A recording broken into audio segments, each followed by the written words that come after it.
Welcome to the first part of stress. And I say first part because we will be doing two parts. Now, you may not think that you're stressed, but stress is an unavoidable part of life. All of us experience it, but some of us handle it better than others. I'm one of those people that I've been really aware of the stress in my life from the very beginning, it seems. I've been totally aware that I get stressed and I feel it. I feel it everywhere. I get the butterflies in my stomach. Um, and I get a little nauseous at times when I'm under stress. So I feel it. And, and some people, they don't feel it. They don't have a problem with stress. They just handle tons of stress that's coming at them and they're fine.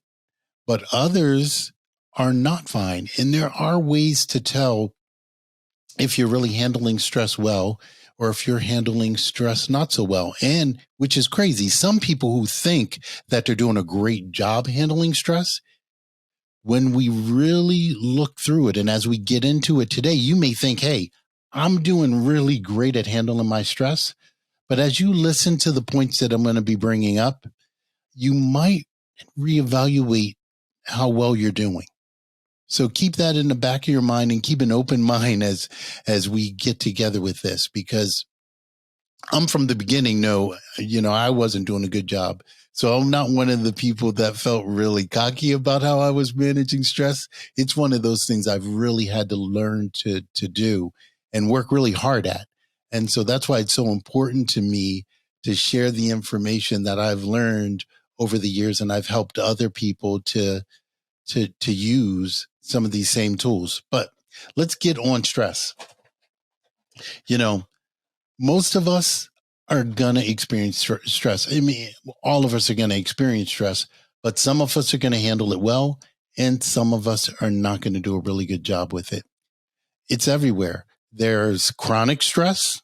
That's the stress that we have if we are, dealing with financial pressure. And so every month that rent is due and we don't make enough money to pay it. So I've dealt with people that have not had finances. And so every time that it comes to either pay a fee that they're paying to me, they're behind, they're struggling. And so what's supposed to be helping them to manage stress by exercising and meditating is just adding to their stress. And when it's adding to your stress, there are things that are going on in your head that really need to be worked out. And some people don't realize it. Now, so when it's chronic and it's all the time, it's problematic. Now, there's the other type of stress that's temporary. You're in a traffic jam. Someone stops really fast in front of you. It's stress, but it's short term, boom, and it's gone. Okay. Now, when I'm dealing with short-term stress and helping people deal with short-term stress, it's a lot easier. Okay. Because we know it's going to go away. And usually it's not the stress that's going to create health challenges for us. So, for example, if you have high blood pressure, irritable bowel syndrome, even blood sugar issues, back pain, and different types of pain, it in a lot of cases is there's stress involved in that process. And that's one of those areas that most of us have a hard time recognizing that, you know what, these everyday challenges that I'm needing to take more medication for, it's because I'm not managing my stress well. But making that connection is really difficult for people to make. Now, I've worked with, I've worked with hundreds and hundreds and hundreds of clients, and at least 75% of them, stress was a part of the challenge for them. And most of that 75% had no idea that stress was a challenge for them. some of them knew they were going through challenges, but never connected those with challenges with their workout, with challenges with their diet, with challenges with their blood pressure, with challenges with their belly fat. They never connected them, you know? And it's really interesting watching someone make that connection that, wow, all this stuff that I'm challenged by is coming about because I'm not managing my stress well. It's huge. And one of the things that, for example, one of the things I noticed is when caretakers, so people, I work with nurses and healthcare professionals, and I work with people that live in their home and taking care of uh, relatives that are challenged physically and challenged mentally, so they have to be caretakers. That is chronic stress. That's the stress that they're facing on a daily basis. On some levels, they get used to it, but they realize when I get to see them, I'm seeing them because of belly fat issues, because of mobility challenges. They're either having a difficult time now lifting that family member and doing it safely, or they got injured attempting to caretake. And I get access to people during those times. And always stress has been a factor in it that they just have a really difficult time acknowledging. So, and that's a group of people that I have so much compassion for, because it's difficult when you have a relative that you're taking care of that is either mentally incapacitated or physically challenged, and it wears on your body in ways that's really difficult for most people to even recognize or understand. So just know, if you're in that position, keep an open mind as we continue forward, okay? Because this is an area that's really, I think, underserved when it comes to exercise and nutrition programming for people that are dealing with stress, because most people don't really understand it, and most people have a hard time acknowledging it. Then there's the other people that have chronic stress, but it's not because of financials, because they're financially secure. I get to work with them too. Financially secure. They don't have any health challenges really. And, but what they do is create challenges. So in their world, I'll give you an example. I have a really great client that I work with, financially secure, no health problems, but the problem that she created for herself is taking on um, the role of being caretaker for, uh, you know, her children that are not doing as well financially and not doing that well with health issues and uh, substance abuse challenges. So by her taking that responsibility and kind of not saying no, she brings a great deal of stress onto her life, which impacted her health. So her blood pressure, heart disease, the stress levels were just through the roof for her. And it eliminated time that she used to take care of herself. You know, self time is really important. And so, you know, one of the things that we want to really understand is understanding self time. But don't worry, part two, we're going to really dig into things that you can do to take care of yourself and to not feel guilty about doing something for yourself. So whether you're financially secure whether you're dealing with injured relatives or in some way, um,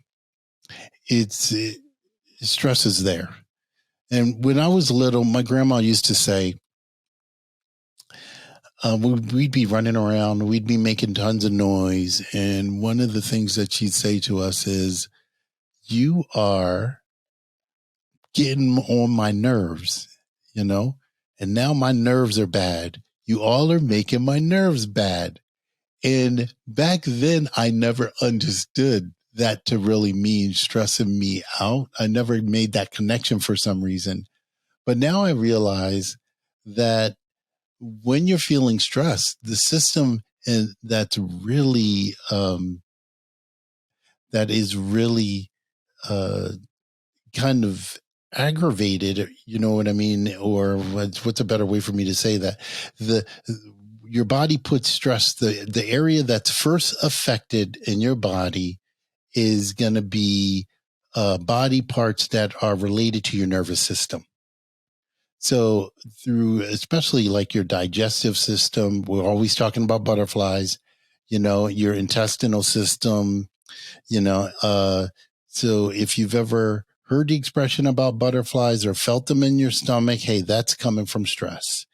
If you have had digestive disorders, we know ulcers are really connected to stress, diarrhea, appetite problems. So you can either be really hungry and want to eat, or you can lose your appetite. And these things really weigh heavily on your health. Besides that, there's constipation challenges and actually diarrhea. Stress can cause that. Other common symptoms or signs, if you're not aware of them, are being really agitated and cranky, hard to be around.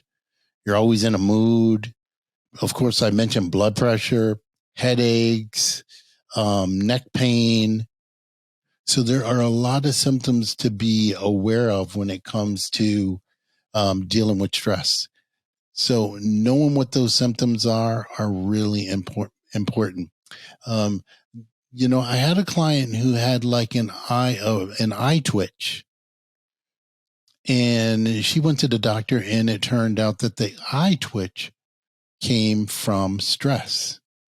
And there's this great eye doctor who's done some research on different types of twitching in your eye and levels of stress. And she noticed that her patients that had eye twitching, when she did a basic stress test for them, and stress test is, she asks a series of questions about what's going on in their living situation in their life.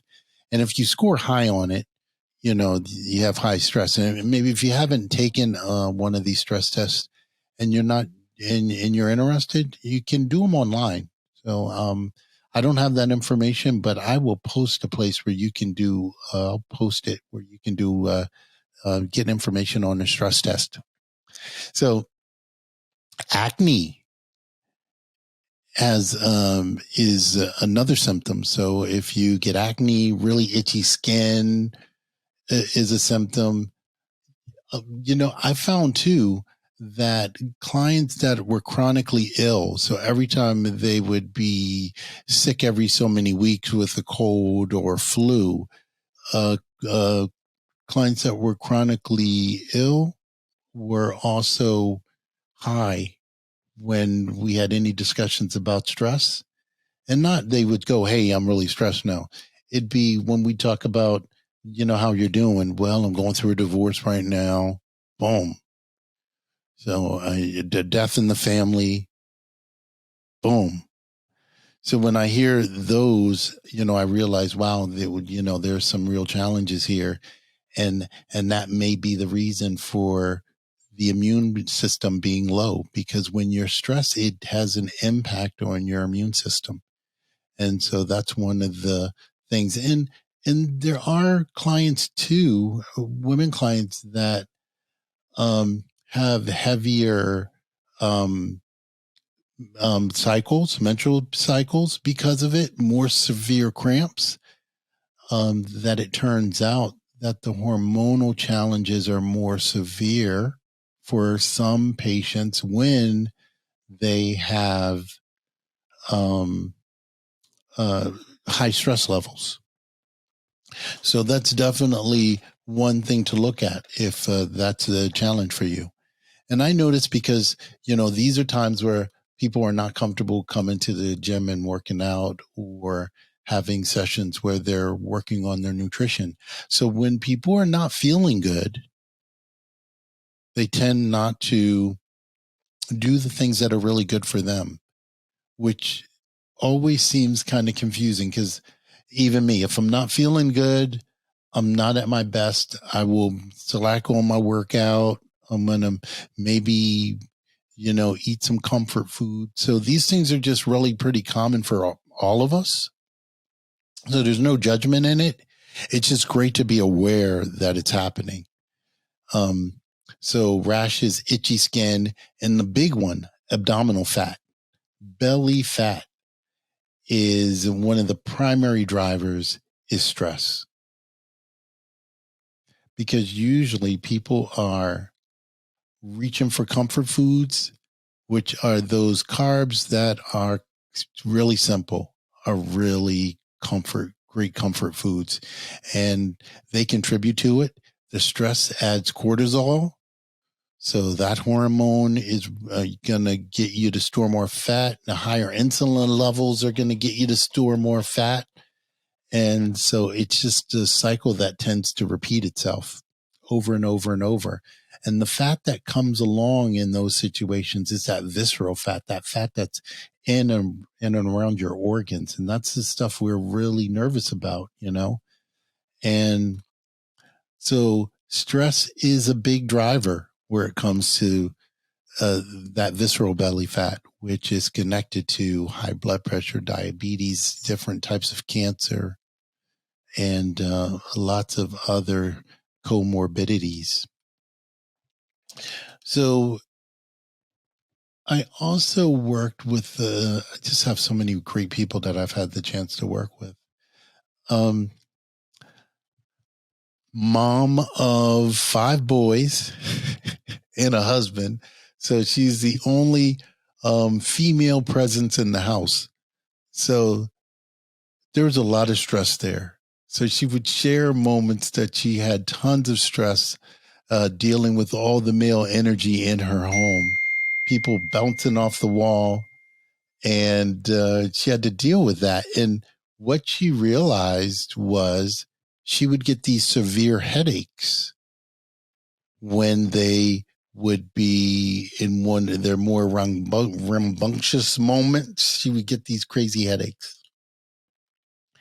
And she just really didn't know where they were coming from, how to deal with them. So she went to neurologists and different doctors. And finally, she spoke with someone who said, "Hey, it's the stress that you're dealing with." And there was still not a great medical solution to it. I mean, they gave her pills, but until she started working out, exercising consistently, changing her food, that's when her headaches really subsided. And that was really great for her to understand. And it was great for me to see and have that firsthand account that even when it comes to headaches, of course, tension headaches, exercise and great nutrition kind of wins the day. I had another um, guy that I had to work with that I met in the clinic. Not had to work with. I really enjoyed actually working with him. I met him in the clinic and he had really bad, I'm not using names because I'm, HIPAA, but I'll tell you, he had really bad halitosis. And so during COVID, we've been doing the 6 feet apart from people and everyone being masked. And when your breath is strong enough that people can smell it from 6 feet away with a mask, it's really a real tough situation. I can only imagine what he was going through during the rest of his day. It was probably crazy challenging. But one of the things that he shared was his gums were bleeding all the time. So he went to several dentists and several doctors. And it turns out that because of his stress hormone cortisol, it impaired his immune system and allowed bacteria to invade his gums. And up to that point, I never realized that, your cortisol levels could also affect your immune system to the level where your gums are bleeding and you're losing teeth. And you have really a bad periodontal disease. And so stress puts you at higher risks for even periodontal disease. And, most people don't think are really aware of that. When it comes to back pain, I have the pleasure of working with chiropractors.